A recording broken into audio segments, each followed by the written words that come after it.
Ce dernier Conseil de Paris de la mandature est pour moi l'occasion d'adresser mes remerciements chaleureux à celles et ceux qui permettent à notre démocratie locale de fonctionner, qui permettent à nos débats de se tenir dans de bonnes conditions. Je voudrais féliciter bien sûr le SGCP, la DDCT, M. François Guichard, M. Vincent de Vater, Mme Françoise Escolan, Mme Delphine Fleurier et Mme Gilda Carimian.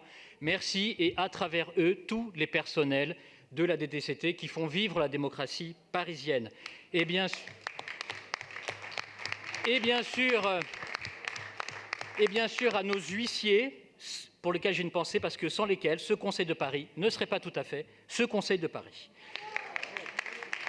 Je salue également Mme Aurélie Robineau-Israël, à travers elle toutes les directions de la ville, avec une pensée particulière pour les mairies d'arrondissement, parce que nous sommes tous élus dans des arrondissements et nous savons ce que font ces agents auxquels on ne pense pas souvent dans les arrondissements.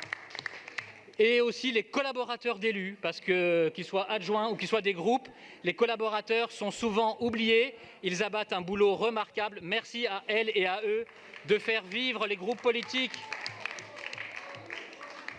Et les élus, bien sûr, j'y viendrai.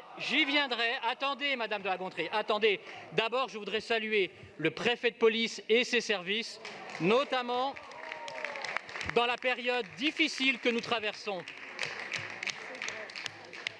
Et bien sûr, j'en viens aux élus. À une époque où les élus sont vilipendés, décriés, attaqués, je voudrais insister sur la beauté de l'engagement de l'élu local. Les élus sont les piliers de la République. La mairie, c'est la maison des citoyens, c'est notre maison commune. Et je pense que nous devrions toutes et tous condamner les débordements qui visent les élus, quelle que soit leur tendance.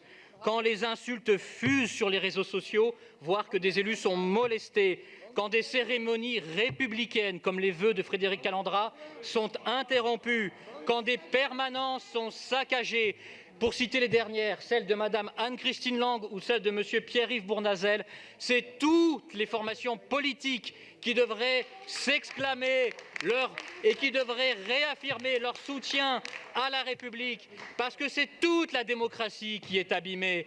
Ils pensent qu'ils s'en sortiront, ils pensent que certains, en se contentant de se satisfaire du ridicule, de l'opprobre jeté sur les autres, qu'eux, ils se sauveraient. Mais comme disait La Fontaine, tous n'en mourraient pas, mais tous étaient frappés. Et je le dis, c'est tous ensemble, les formations politiques républicaines, que nous périrons sous ces coups de boutoir si nous les laissons faire. Non.